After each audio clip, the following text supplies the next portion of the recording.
तो बच्चों हमारे फर्स्ट चैप्टर के विद्युत क्षेत्र वाला चैप्टर है, उसके 10 न्यूमेरिकल हो गए। अब हम 11वें की बात कर लेते हैं। देखो 11वां न्यूमेरिकल क्या है तुम्हारा, 4 समान आवेश प्रत्येक 2 माइक्रोकूलम का है। 4 समान परमाणु के आवेश हैं, प्रत्येक का परमाणु कितना है 2 माइक्रोकूलम, एक्स अक्ष पर स्थित हैं। तो हम यहाँ एक एक्स अक्ष बना लेते हैं।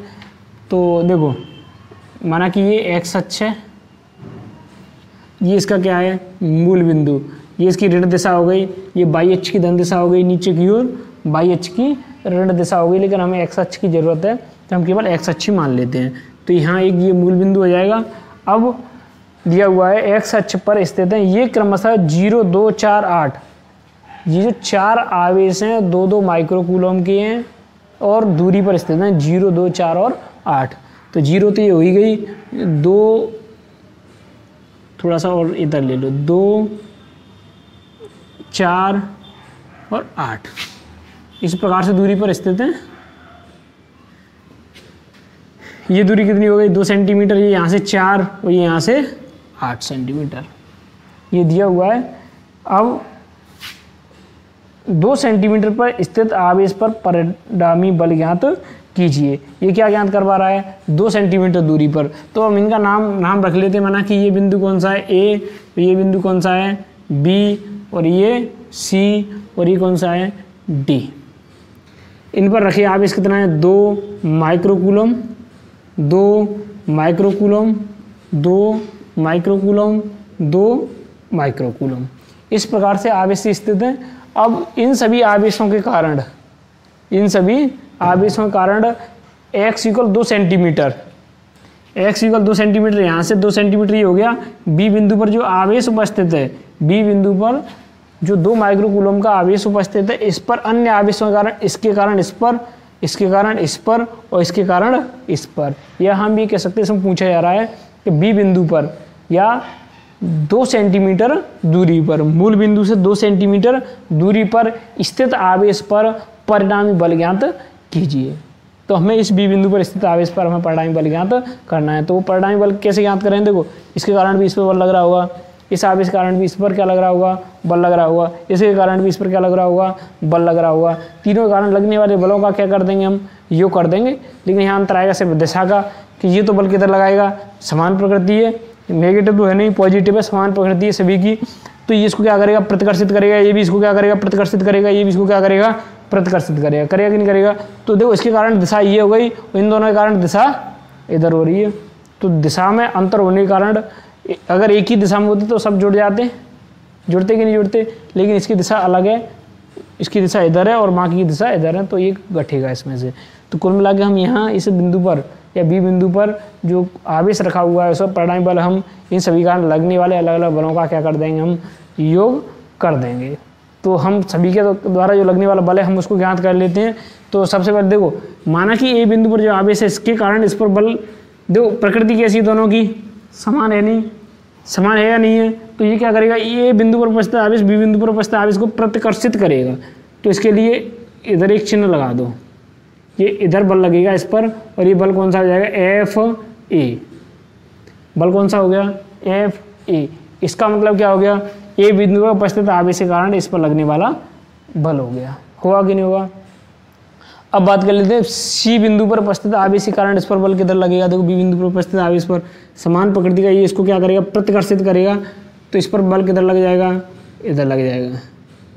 तो ये कौन सा हो जाएगा एफ सी, होगा कि नहीं होगा। सी बिंदु पर उपस्थित आवेश के कारण बी बिंदु पर उपस्थित आवेश पर लगने वाला बल ये वाला हो जाएगा एफ सी। वेक्टर लगा दो क्योंकि सदिश तो है ही। अब देखो डी बिंदु पर उपस्थित आवेश के कारण बी बिंदु पर उपस्थित आवेश पर लगने वाला बल किधर होगा इधर ही होगा।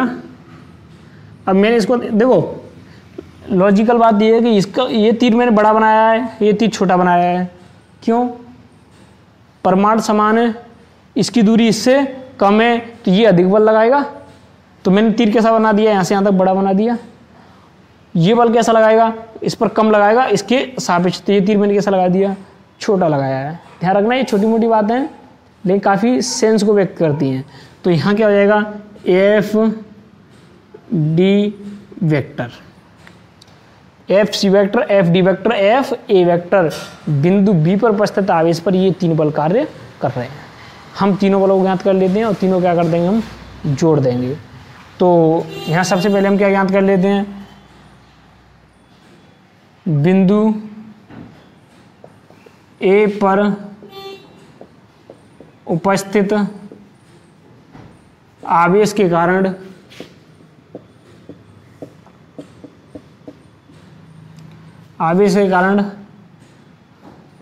बी पर बल क्या है, एफ ए वेक्टर। बी पर बल कितना है, एफ ए वेक्टर। तो एफ ए वेक्टर ज्ञात करो, के Q1 Q2 upon R square. अब इन दोनों का परिमाण कैसा है, समान है या नहीं है। तो मैं हम मान नहीं रख रहा, मान हम बाद में रख लेंगे, केवल फॉर्मूला रख रहा हूँ मैं, क्योंकि यहाँ कैलकुलेशन करने की ज़्यादा जरूरत नहीं पड़ी, क्योंकि इससे एक से एक कैंसिल होगा। तो हमारा जो न्यूमेरिकल वो बहुत शॉर्ट हो जाएगा। तो यहाँ मान अभी मत रखो, फिलहाल नीचे रख लेंगे, नीचे जो फॉर्मूला आएगा उसमें रख लेंगे। तो एफ ए वेक्टर क्या हो जाएगा, के Q1 Q2 upon R square. तो Q1 Q2 क्या है, माना कि आवेश क्या है, ये 2 माइक्रोकूलम दिया हुआ क्या है, Q इक्वल 2 माइक्रोकूलम। सभी आवेशों का परिमाण इतना ही तो दिया हुआ है। तो मैं यहाँ क्या लिख देता हूँ, के Q square upon Q square क्यों किया है, दोनों का परिमाण कैसा है, समान है। तो इसको Q मान लो, इसको क्या मान लो, Q। इसको आप ऐसे लिख लो, Q इक्वल 2 माइक्रोकूलम। अब सही है। तो ये Q इंटू Q स्क्वायर हो गया। तो K Q स्क्वायर अपॉन मध्य की दूरी का वर्ग। तो मध्य की दूरी कितनी है, 2 सेंटीमीटर है या नहीं है। अरे इन दोनों की मध्य की दूरी सेंटीमीटर, 2 सेंटीमीटर दी हुई है। यहाँ से यहाँ तक की दूरी कितनी है, 4, और यहाँ से यहाँ तक की दूरी कितनी है, 8। तो 2 सेंटीमीटर को किस में बदलना है, मीटर में। किसका भाग दे दो, 100 का भाग दे दो। तो यहाँ आप क्या करना है, वर्ग करना है ना। तो 2/100 करोगे आप। अब इसका क्या करोगे, वर्ग। तो ये कितना हो गया, 4, ये कितना हो गया, 1000। तो ये 4 इंटू ऐसी तो होगा, ये 10,000 हो जाएगा। अब ये ऊपर जाएगा तो क्या हो जाएगा, 4 इंटू 10 की पावर -4 होगा। और इसको ऊपर पहुंचा तो क्या होगा, 4 इंटू 10 की पावर -4। तो इसको डायरेक्ट मैं वर्ग करके यहाँ लिख देता हूँ। तो K Q square upon R square. तो आर स्क्वायर क्या हो जाएगा, 4 इंटू 10 की पावर -4। मैंने वर्ग कर दिया। अगर ऐसे आप नहीं लिखना चाहो तो आप डायरेक्ट ये लिख लो कि 0.2 सेंटीमीटर है ना, तो 0.02 का वर्ग। आप ऐसे तो लिख सकते हो, क्योंकि क्या है, 2 सेंटीमीटर को सेंटीमीटर, तो इसको मीटर में बदलेंगे तो क्या करेंगे, 2/100, 0.02 आ गया। आप ऐसे कर लो, या मैंने जस्ट पहले बताया था 4 इंटू 10 की पावर -4 भी आप रख लो, कैसे ही सॉल्व कर लो, आपकी श्रद्धा है। अब बात कर लेते हैं किसकी, ये दिशा। अब यहाँ दिशा का विशेष महत्व है, यहाँ दिशा का विशेष महत्व है। अब एक बात बताओ, ये डायरेक्शन कौन सी है, ये तो एफ ए वेक्टर, ये एक्स अक्ष की धन दिशा ही तो है। ये कौन सी दिशा है, एक्स अक्ष की धन दिशा है या नहीं है, क्योंकि ये क्या है, यहाँ बिंदु है, मूल बिंदु है। और इधर जाएंगे तो ऋण, इधर गए तो धन दिशा। अगर एक्स घटक पर, या हम ये कह सकते हैं एक्स अक्ष पर एकांक सदिश आप क्या लेते हो, आई कैप लेते हो कि नहीं लेते हो। तो यहाँ केवल हमें दिशा को व्यक्त करने के लिए हम क्या लगा देंगे, यहाँ आई कैप लगा देंगे, वो भी कैसा, पॉजिटिव, क्योंकि ये कौन सी दिशा में बल है, एक्स अक्ष की धन दिशा में बल है, इसलिए हम क्या लगाएंगे, आई कैप प्लस का आई कैप। तो यहाँ क्या लगा देंगे, दिशा को व्यक्त करने के लिए प्लस का आई कैप। बात समझ में आ गई कि नहीं। ऐसे हम नेक्स्ट याद कर लेते हैं, एफ सी वेक्टर, सी बिंदु पर उपस्थित आवेश क्या है, बी बिंदु पर उपस्थित आवेश पर बल। तो नेक्स्ट स्टेप क्या है, बिंदु सी पर उपस्थित आवेश के कारण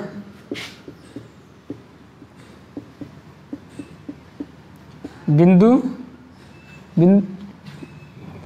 बी पर उपस्थित आवेश पर बल।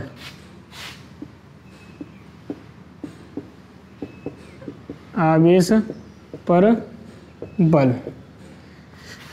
क्या हो जाएगा, एफ सी वेक्टर यूगल कितना हो जाएगा, के क्यू स्क्वायर। मैं क्यू स्क्वायर नहीं रख रहा हूँ क्योंकि परिमाण कैसा है, समान है, परिमाण समान है। जिसको मैंने 2 माइक्रोकूलम को क्या कह दिया, यहाँ क्यू कह दिया है, तो यहाँ K Q square upon R square. यहाँ इनकी दूरी कितनी हो गई, सेम दूरी है 2 सेंटीमीटर, क्योंकि यहाँ से यहाँ तक कितनी है 4 है, यहाँ से यहाँ तक कितनी है 2। जो 4 में से 2 जाएंगे तो कितना बचा 2 सेंटीमीटर, क्योंकि हमें इन दोनों आवेशों की मध्य की दूरी की जरूरत होगी, तो कितनी हो गई 2 सेंटीमीटर। उसको मीटर में बदलोगे तो क्या आ जाएगा 0.02 का वर्ग। अब यहाँ फिर रट्टा पड़ेगा किसका, दिशा का। अब दिशा बताओ, एफ सी वेक्टर की दिशा क्या है, इसकी दिशा ये थी पहले, एफ ए वेक्टर की दिशा धनात्मक हो गई। अब इसके विपरीत क्या है, एफ सी वेक्टर है, तो दिशा कैसी हो गई ऋणात्मक। या आप ये कह सकते हैं बल जो लग रहा है एक्स अक्ष की ऋण दिशा में जा रहा है कि नहीं जा रहा है।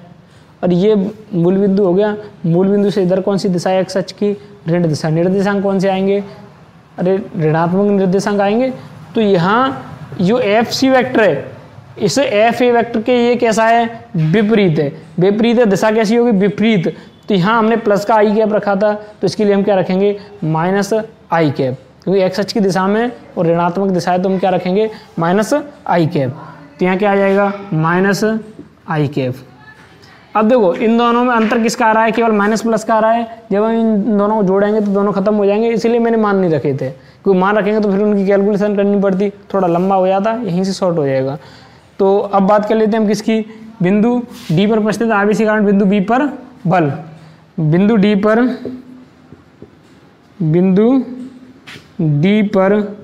उपस्थित आवेश के कारण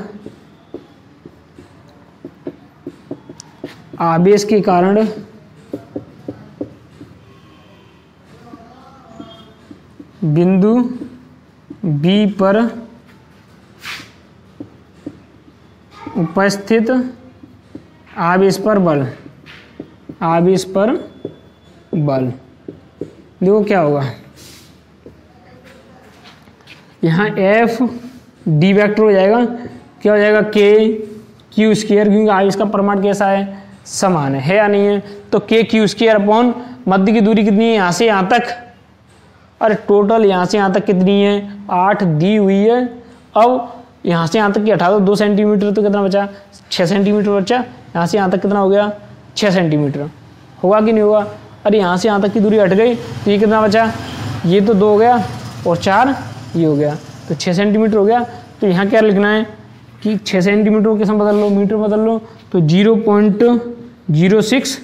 या आप इसको कैसे बदल सकते हो, पहले मैंने एक तरीका बताया जस्ट पहले ही कि 4 इंटू तो इसके और -4 वाला, तो ऐसे इसको भी कन्वर्ट कर सकते हो का वर्ग। अब यहाँ फिर रट्टा पड़ जाएगा इसका दिशा का। तो देखो एफ डी वेक्टर क्या है, इधर है, तो एफ ए वेक्टर की क्या है, विपरीत है। या एफ सी वेक्टर की कैसी है, सेम डायरेक्शन में। एफ सी वेक्टर हमने कैसा लिया है माइनस आई कैप, यहाँ भी क्या आएगा माइनस आई कैप। तो यहाँ क्या लगा दो माइनस आई कैप। बात समझ में आ गई कि नहीं बताओ। अब एक काम करो कि ये तीनों बल आ गए हमारे पास, अब इनको क्या कर दो, जोड़ दो। और जब इनको जोड़ देंगे तो बिंदु बी पर उपस्थित आवेश पर परिणामी बल हमें ज्ञात हो जाएगा। तो जोड़ दो, बिंदु बी पर उपस्थित आवेश पर कुल बल, बिंदु बी पर उपस्थित आवेश पर कुल बल या परिणामी बल कह सकते हो, फिजिक्स की भाषा यूज कर लो थोड़ी सी। परिणामी बल, परिणामी बल देखो क्या हो जाएगा, माना कि एफ है तो एफ इक्वल कितना हो जाएगा, F A vector plus F C vector plus F D vector. तो F A vector plus F C vector plus F D vector. यहाँ तक समझ में आ गया कि नहीं।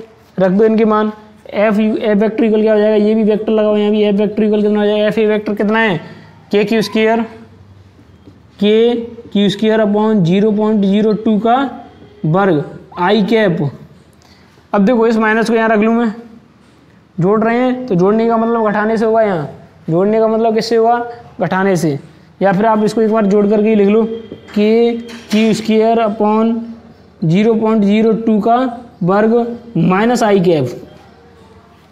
क्या होगा माइनस आई कैप। अब देखो ये माइनस जब यहाँ आएगा तो किसका हो गया, माइनस का। तो ये दोनों कैसे हो गए, कट गए, या कैंसिल हो गए क्योंकि दोनों कैसे हैं, सेम है या नहीं है।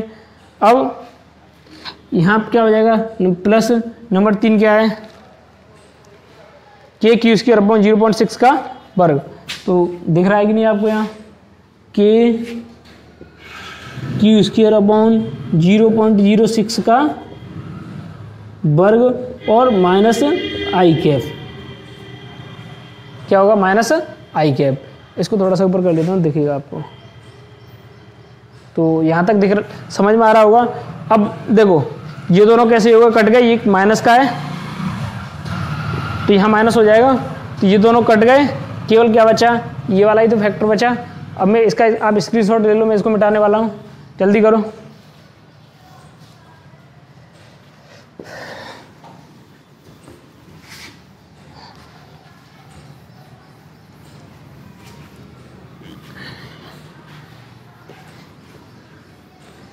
अब हमें इसको क्या करना है, केवल सॉल्व करना है। तो सॉल्व करने के लिए एफ वेक्टर इक्वल कितना बचा, एफ वेक्टर इक्वल कितना बचा, देखो के क्यू स्क्वायर अपॉन 0.06 का वर्ग डॉट माइनस आई कैप, यही तो है। अब यहाँ मान रख लो, एफ वेक्टर इक्वल कितना आ जाएगा, के का मान कितना है 9 इंटू 10 की पावर 9 इंटू आवेश का मान कितना है 2 माइक्रो कूलम। अब ये फिर स्पेस का अभाव हो गया, इसको यहाँ कर लो। तो एफ वेक्टर इक्वल कितना हो जाएगा, के का मान कितना है 9 इंटू 10 की पावर 9 इंटू आवेश कितना है 2 माइक्रो कूलम है, तो 2 इंटू 10 की पावर माइनस 6। माइक्रो कूलम को जब कूलम में बदलेंगे तो कितना आ जाएगा, इंटू 10 की पावर माइनस 6 लगाएंगे। अब स्क्वायर है तो इसका क्या कर दो, स्क्वायर कर दो अपॉन 0.06 का वर्ग माइनस आई कैप। सॉल्व आप कर सकते हो। तो कितना आ गया बताओ, 10 न्यूटन माइनस आई कैप आ जाएगा। सॉल्व करके देखो कितना आ रहा है। तो कितना हो गया, एफ वेक्टर इक्वल कितना हो जाएगा, और ये एफ वेक्टर आप ये कहाँ ज्ञात कर रहे हैं, बी बिंदु पर उपस्थित आवेश पर कुल बल। अब देखो कितना हो जाएगा, 10 न्यूटन माइनस आई कैप। आंसर कितना आ गया हमारा, 10 न्यूटन माइनस आई कैप। इसका मतलब क्या है, आई कैप का मतलब माइनस आई कैप का मतलब ये ऋणात्मक दिशा में हो गया। तो 10 न्यूटन बिंदु बी पर उपस्थित आवेश पर जो बल लगेगा वो कितना लगेगा, 10 न्यूटन का लगेगा। वो किस दिशा में लगेगा, इस दिशा में लगेगा। तो ये आवेश कहाँ जाएगा, इस दिशा में जाएगा, ध्यान रखना। तो बात समझ में आ गई कि नहीं। तो इसका भी आप ले सकते हो स्क्रीनशॉट। ये वाला पार्ट नहीं दिख रहा, इसको थोड़ा सा ऊपर कर देता हूँ। आप इसका भी स्क्रीनशॉट ले सकते हो। तो अब नेक्स्ट न्यूमेरिकल की बात कर लेते हैं। देखो 11वां क्या है, 4 समान आवेश हैं, प्रत्येक क्यू परिमाण का है। प्रत्येक कितने परिमाण का है, क्यू परिमाण का है। क्रमांक 12, एक 4 समान आवेश प्रत्येक क्यू मान का है। 4 समान परिमाण के आवेश हैं, प्रत्येक का मान कितना है, क्यू है। एक भुजा वाले वर्ग के चारों कोनों पर स्थित हैं। एक वर्ग दिया हुआ है, उसकी भुजा कितनी है, ए, उसके चारों कोनों पर क्यू परिमाण का आवेश स्थित है। प्रत्येक आवेश पर शेष आवेशों के कारण परिणामी बल ज्ञात कीजिए। तो हमको एक आवेश ले लेंगे, एक कोने पर उपस्थित क्या ले लेंगे, आवेश, उस पर अन्य आवेशों के कारण परिणामी बल ज्ञात करेंगे। तो देखो कर लेते हैं यहाँ, माना कि एक वर्ग बना लेते हैं। क्या बना लो, एक वर्ग।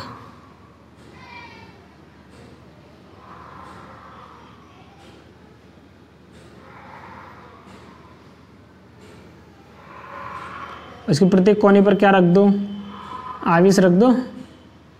इसका परिमाण कितना है, Q। प्रत्येक आवेश का परिमाण कितना है, Q। वर्ग की भुजा कितनी है, A। वर्ग की भुजा कितनी है, A। ये थोड़ा टेढ़ा सा लग रहा है क्या, लग क्या रहा है ही। तो इसको थोड़ा सीधा कर लेते हैं। अब मान ही लो ये वर्ग है, हाँ। तो इसके किसी इसका नामांकन और कर लेते हैं, ए या नीचे से कर लो, ए बी सी और डी। एक वर्ग है जिसकी भुजा ए है और उसके चारों कोनों पर क्यू परमाणु का क्या रखा हुआ है, आवेश रखा है। क्यू परमाणु का क्या रखा है, आवेश। अब इन सभी आवेशों के कारण आपस में बल लग रहा होगा, तो हम किसी एक आवेश पर, माना कि बी बिंदु पर आवेश ले लेते हैं क्योंकि यहाँ स्पेस भी काफ़ी है, यहाँ चित्र बन जाएगा अपना। या इधर बनाएंगे तो थोड़ा न्यूमेरिकल भी करना है इधर, तो इस आवेश को ले लेते हैं बिंदु बी वाले को।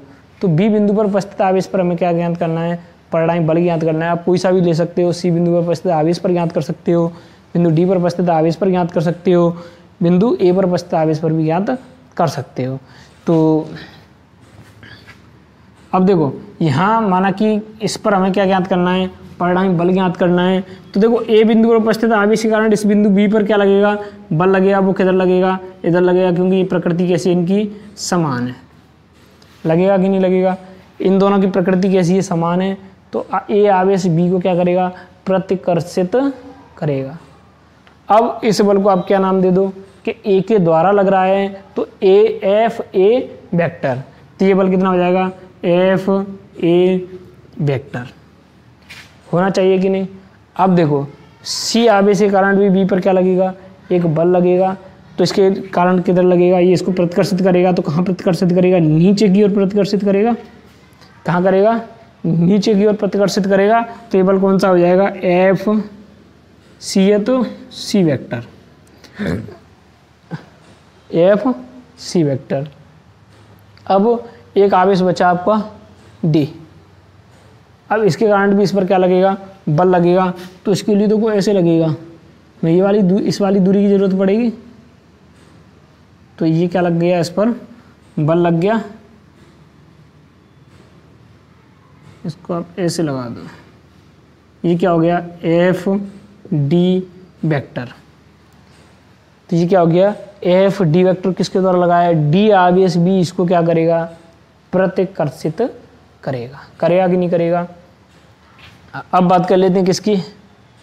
अब एक बात बता, इस बिंदु बी पर उपस्थित आवेश पर कितने बल लग रहे हैं, F A vector, F C vector और एफ डी वेक्टर। हमें तीनों का मान ज्ञात करना है, जोड़ना है। तो एक तो इन दोनों का परिणामी ज्ञात कर लो, और ये कि जो एफ डी वेक्टर यहाँ है ही। अब देखो यहाँ जो एफ ए वेक्टर और एफ सी वेक्टर है, तो क्या एक बल इधर लग रहा है, एक बल इधर लग रहा है, तो ये आवेश कहाँ जाएगा फिर। और इसका परिणामी कहाँ होगा, रिजल्टेंट ये कहाँ जाएगा। एक जैसे ये बिंदु, एक व्यक्ति इसको इधर खींच रहा है, एक इसको इधर खींच रहा है, तो ये कहाँ जाएगा, बताओ आप कहाँ जाएगा। अरे कोई वस्तु है समान परिमाण की, समान परिमाण का बल लगा रही है, एक तो इधर और एक इधर, तो ये वस्तु कहाँ जाएगी, क्योंकि यहाँ आवेश का प्रमाण कैसा है, समान है। दूरी कैसी है, समान है, तो समान बल लगेगा। ये भी दूरी क्या है, ए, ये दूरी क्या है, ए, ये दूरी क्या है, क्योंकि इसकी भी तो जरूरत पड़ेगी। ये वाली दूरी क्या हो जाएगी, ये ए हो गई, ये भी क्या हो गई, ए, ये भी क्या है, ए। तो ये कौन सा त्रिभुज हो गया, समकोण त्रिभुज हो गया। तो इसका वर्ग प्लस इसका वर्ग इसके वर्ग के बराबर होगा। तो ए स्क्वायर प्लस ए स्क्वायर कितना हो गया, 2a स्क्वायर हो गया। अब इसके स्क्वायर के बराबर होगा डी बी स्क्वायर। यहाँ डी बी स्क्वायर क्या आएगा, इसका वर्ग प्लस इसका वर्ग, तो ए स्क्वायर प्लस ए स्क्वायर कितना हो गया, डी बी स्क्वायर इक्वल कितना हो गया, 2a स्क्वायर, और डी बी इक्वल कितना आ जाएगा, ये अंडर में जाएगा उधर, तो a√2 होगा कि नहीं होगा। और ये अंडर में जाएगा तो ये ए स्क्वायर रूट से कट गई, तो कितना बचा, ए बचा यहाँ केवल, यहाँ कितना आ गया, अंडर√2 आ गया। तो डी बी का मान कितना है, a√2, a√2। हमें इसकी जरूरत पड़ेगी, इसीलिए हमने पहले ही ज्ञात कर लिया है। हाँ, अब एक बात बताओ, ये कोई वस्तु है, एक व्यक्ति समान परिमाण के बल से इधर खींच रहा है, एक व्यक्ति समान परिमाण के बल से इधर खींच रहा है, वस्तु कहाँ जाएगी, कौन खींचेगा इसको, क्या ये खींच पाएगा या ये खींच पाएगा। तो ध्यान रखना, ये वस्तु इधर जाएगी, कहीं भी नहीं जाएगी, किसी की तरफ भी नहीं जाएगी, ये वस्तु कहाँ जाएगी, इधर जाएगी। इसको हम परिणामी कहेंगे। अब ये परिणामी सदिश हो गया इन दोनों का। ये तो था व्यवहारिक बात। अब बात कर लेते हैं किसकी, नियम की। आपने सदिशों के जो संयोजन में समांतर चतुर्भुज का नियम पढ़ा होगा। समांतर चतुर्भुज का नियम क्या था, यदि दो सदिशों को देखो, आप इसको आप कैसे बना सकते हो, ऐसे बना सकते हो कि नहीं, इसको आप कैसे बना सकते हो, ऐसे। आप कहोगे सर ये तो आयत सा बन रहा है या वर्ग सा बन रहा, किसी की निगाह में वर्ग सा बन रहा होगा। तो आपको पता होना चाहिए वर्ग या आयत एक समांतर चतुर्भुज होते हैं। प्रत्येक आयत या वर्ग क्या होता है, समांतर चतुर्भुज होता है। लेकिन प्रत्येक समांतर चतुर्भुज का आयत या वर्ग होना आवश्यक नहीं है। तो यहाँ ये क्या है, हमने किन्हीं दो भुजाओं को किसके रूप में व्यक्त कर दिया। यदि दो सदस्यों को किसी समांतर चतुर्भुज की दो आसन्न भुजाओं के रूप में व्यक्त किया जा सके, किसी समांतर चतुर्भुज की दो आसन्न भुजाओं के रूप में व्यक्त किया जा सके, तो उस समांतर चतुर्भुज का विकर्ण उन दोनों सदिशों के परिणामी को व्यक्त करता है। आपने 11th क्लास में ऐसा कुछ एक नियम पढ़ा है सदिशों के संयोजन के नियम में। तो देखो ये क्या बन गया, हमारा एक समांतर चतुर्भुज बन गया। मैं आपको बता चुका हूँ आयत या वर्ग समांतर चतुर्भुज होते हैं, लेकिन समांतर चतुर्भुज का आयत या वर्ग होना आवश्यक नहीं है। तो इसका ये क्या हो गया, कांड हो गया। तो इसके किसको व्यक्त करेगा, परिणामी को। तो परिणामी को व्यक्त करेगा। वहाँ आपने एक फॉर्मूला पढ़ा था, आर स्क्वायर इक्वल, यदि भुजाओं को जो सदस्यों को यदि ए वेक्टर बी वेक्टर के रूप में व्यक्त किया जा सके, तो ये फॉर्मूला आया था A vector plus B vector plus 2ab cos theta. आया था कि नहीं आया था, और ये आया था। अब अगर इसको अदिश रूप में लिखना चाहें तो अदिश रूप में लिख सकते हो। जैसे आर इक्वल कितना हो जाएगा, परिणामी रिजल्टेंट कितना हो जाएगा, A square plus B square plus 2ab cos theta. सदिश में लिखना चाहें तो यहाँ वेक्टर लगा देना, क्योंकि ये भी क्या है, सदिश है। ये भी क्या है, सदिश है। अब यहाँ सदिश इसलिए नहीं लगाएंगे क्योंकि cos थीटा आ गया है, यहाँ डॉट आएगा। तो यहाँ जब हम थीटा उठा देंगे तो डॉट आ जाएगा, फिर हम यहाँ क्या लगा देंगे, वेक्टर लगा देंगे। अब देखो कि ये किसका फॉर्मूला है, समांतर चतुर्भुज के सदस्यों के संयोजन का नियम से हमें ये फॉर्मूला प्राप्त हुआ था। वैसे देखा जाए तो ये क्या है, पाइथागोरस प्रमेय। आपने पढ़ा हुआ कर्ण का स्क्वायर इक्वल आधार का स्क्वायर प्लस लंब का स्क्वायर, पाइथागोरस प्रमेय आपने पढ़ी होगी। लेकिन अगर आपको ये पूछा जाए कि पाइथागोरस की मूलभूत प्रमेय क्या है, तो आप क्या जवाब दोगे, क्या वही कहोगे कर्ण स्क्वायर इक्वल आधार स्क्वायर प्लस लंब स्क्वायर, जो आपने हमेशा रट्टा लगा रखा है।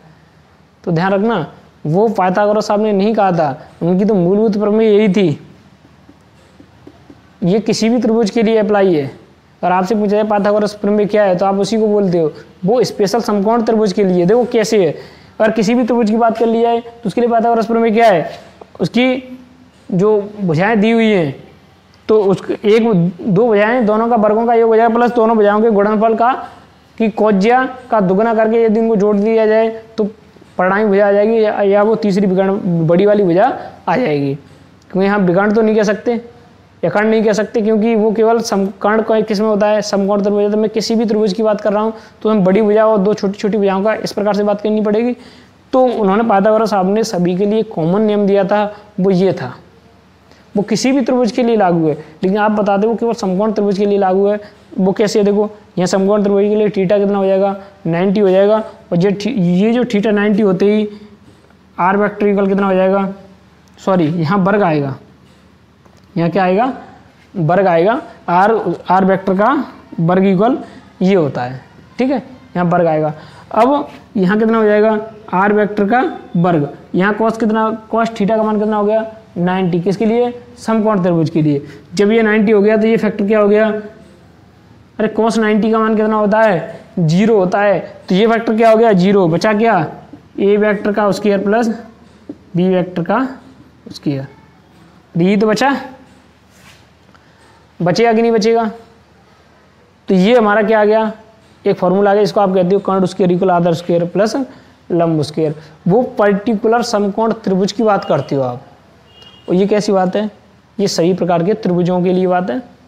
तो वहाँ केवल थीटा का कितना हो जाता है, 90 हो जाता है। यहाँ भी क्या होगी, सेम स्थिति होगी। थीटा कितना हो गया, 90 हो गया। थीटा कितना हो गया, 90 हो गया। दो सदिशों के मध्य थीटा कितना हो गया 90 हो गया। तो हम इस फॉर्मूले को न लगा करके हमें ये लगाना है, तो ये जो परिणामी आएगा हम ये कह सकते हैं एफ ए वेक्टर और एफ सी वेक्टर का परिणामी क्या आ जाएगा, माना कि इसका परिणामी आ जाएगा एफ ए सी वेक्टर, इन दोनों का परिणामी क्या आ जाएगा एफ ए सी वेक्टर। तो एफ ए सी वेक्टर क्या हो जाएगा यहाँ एफ ए सी वेक्टर का वर्ग कितना हो जाएगा एफ ए वेक्टर का वर्ग प्लस एफ सी वेक्टर का वर्ग। जो सेम इसी कंडीशन से सेम कंडीशन है, इसी हिसाब से इसका क्या परिणाम क्या हो जाएगा F A C vector equal इन दोनों के वर्गों के योग के इसका वर्ग कैसा हो जाएगा बराबर हो जाएगा। समझ लो इसको ढंग से, समझ में आ गया कि नहीं। तो ध्यान रखना पाइथागोरस प्रमेय तो ये वाली थी, इसको आप कैसे लिख सकते हो, जैसे माना कि एक त्रिभुज दिया हुआ है उसके तीनों भुजाएं ए बी सी है, तो जो तीसरी भुजा है सी वाली भुजा है वो कैसी है सबसे बड़ी है, तब उसके लिए नियम क्या लागू होगा सी स्क्वायर इक्वल हो जाएगा A square plus B square plus 2ab cos theta. Pythagoras प्रमेय है, आप कैसे भी लगा सकते हो। यहाँ सदिशों के लिए तो यहाँ सदिशों के रूप में व्यक्त की है और ये नॉर्मल ये होती है यहाँ, जहाँ सी क्या है त्रिभुज की सबसे बड़ी भुजा। यदि इसी को आप समकोण त्रिभुज के लिए बात करोगे तो सी स्क्वायर इक्वल क्या हो जाएगा A square plus B square plus 2ab cos क्या हो जाएगा 90। समकोण त्रिभुज में थीटा कितना हो गया 90 डिग्री हो गया, तो ये वाला फैक्टर क्या हो गया 0 हो गया, तो सी स्क्वायर क्या हो जाएगा A square plus B square, जिसको आप हमेशा से पढ़ते आए हो। तो यहाँ भी सेम कंडीशन हो जाएगी एफ सी वेक्टर और एफ ए वेक्टर, इन दोनों का परिणामी ज्ञात करेंगे तो क्या आ जाएगा एफ ए वेक्टर का वर्ग प्लस एफ सी वेक्टर का वर्ग किसके बराबर होगा, दोनों का योग किसके बराबर हो जाएगा एफ ए सी वेक्टर के वर्ग के। होगा कि नहीं होगा, तो ये बात समझ में आनी चाहिए।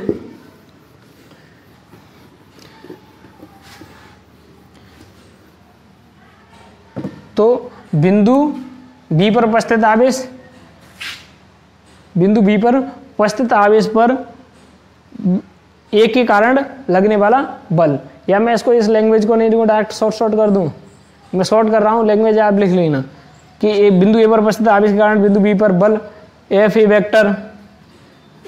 अब बिंदु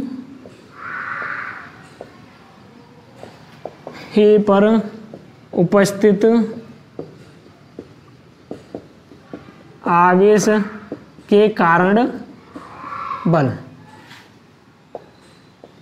क्या है एफ ए वेक्टर इक्वल क्या हो जाएगा एफ ए वेक्टर हो गया, तो एफ ए वेक्टर का मान कितना होगा के क्यू स्क्वायर अपॉन ये कितनी हो गई आर ए स्क्वायर।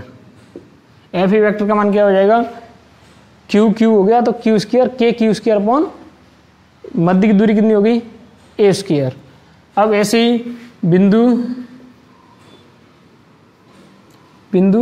सी पर उपस्थित आवेश के कारण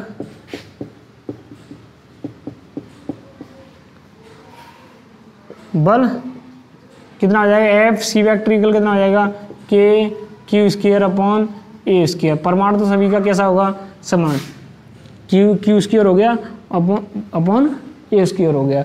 तो सी बिंदु पर उपस्थित आवेश के कारण क्या हो गया परिणामी बल हो गया। अब देखो अब दोनों के कारण अब बिंदु बी पर एफ ए वेक्टर और एफ सी वेक्टर का परिणामी क्या आएगा एफ ए सी वेक्टर। होगा कि नहीं होगा, चूंकि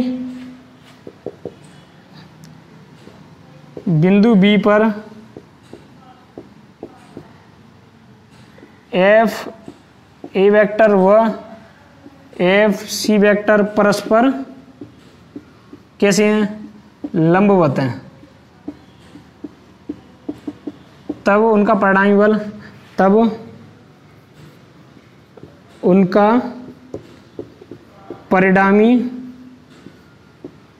F A C vector equal कितना हो जाएगा अंडर रूट में इस यहाँ जो वर्ग लगाया इसको मैंने उधर रूट में भेज दिया डायरेक्ट, कितना हो जाएगा एफ ए वेक्टर का वर्ग प्लस एफ सी वेक्टर का वर्ग। अरे इन दोनों का वर्ग का क्या हो जाएगा योग हो जाएगा। होगा कि नहीं होगा, तो यहाँ क्या रख दो, यहाँ मान रख दो। मान हम आप ज्ञात कर चुके हो पहले से, क्या है के Q square upon A square, के Q square upon A square plus के Q square upon A square. यहाँ तक समझ में आ गया कि नहीं? ये इसका क्या हो गया, दुगना हो गया। अब ये आप इसको डायरेक्ट, ये दोनों कैसे हैं, अरे ये दोनों कैसे हैं, बिल्कुल समान है। इसका मान रखने की भी यहाँ कोई ज़रूरत नहीं पड़ेगी, आप रख रहे हो तो कोई दिक्कत वाली बात नहीं है। वैसे मान रखने की भी कोई ज़रूरत नहीं पड़ेगी। तो यहाँ कितना हो जाएगा, केवल डायरेक्ट इसको रख लो। देखो कितना हो गया, ये दोनों कैसे हैं, बराबर हैं। तो कितना हो जाएगा 2f a वेक्टर का वर्ग। कारण क्या है, चूंकि f a vector equal f c vector. यदि आप उसको रखोगे तो आपको कैलकुलेशन करनी पड़ेगी। ये और भी शॉर्ट हो गया, क्योंकि ये दोनों कैसे हैं, बराबर हैं। तो इसी का क्या कर दो, दुगना कर दो। समझ में आ गया कि नहीं? अब इसका वर्ग, इसका अंडर रूट लेंगे तो क्या आ जाएगा, f a वेक्टर आ जाएगा। इसका लेंगे तो रूट में ही 2 रह जाएगी। तो क्या कितना हो जाएगा, f a vector under root 2। तो f a वेक्टर आप ज्ञात कर चुके हो, इसका कितना हो जाएगा, अंडर रूट 2 गुना। तो कितना हो जाएगा, f a c वेक्टर चल रहा है यहाँ, तो f a c वेक्टर। यहाँ तक समझ में आ गया कि नहीं? अब देखो f a c vector equal कितना हो जाएगा, under root 2 f a vector. f a vector क्या रख दो, वैल्यू रख दो, k Q square upon A square root 2। तो हमारे पास क्या आ गया, एफ ए सी वेक्टर आ गया। हमारे पास क्या आ गया, एफ ए सी वेक्टर और एफ डी वेक्टर। आपको पता है कैसे ज्ञात करोगे, यहाँ से यहाँ तक दोनों आवेशों का परिमाण दिया हुआ है, दूरी दी हुई है, तो क्या ज्ञात कर लोगे, एफ डी वेक्टर दोनों की दिशा कैसी है, समान है। एफ ए सी वेक्टर और एफ डी वेक्टर दिशा कैसी है, समान है। समान है तो हम दोनों को क्या कर देंगे, जोड़ देंगे। तो यहाँ तक स्क्रीनशॉट ले लो, जल्दी करो।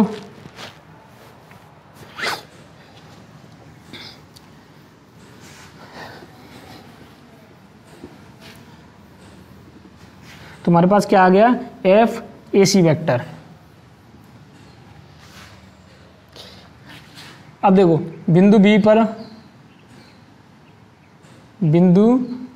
पर उपस्थित आवेश पर कुल परिणामी बल या परिणामी बल, कुल बल कह लो, कुल बल, इसको आप किससे व्यक्त करोगे, एफ से। इसको आप इधर एफ से व्यक्त कर दो, ये एफ हो जाएगा। एफ किसके बराबर होगा, F A C vector plus F D vector. आप इतना लंबा नहीं करना चाहें तो कोई ज़रूरी नहीं है, इसको वहाँ शो करो, चित्र में शो करना कोई जरूरी नहीं है। तो एफ इक्वल कितना हो जाएगा, एफ ए, यहाँ भी वेक्टर लगाओ, F A C vector plus F D vector.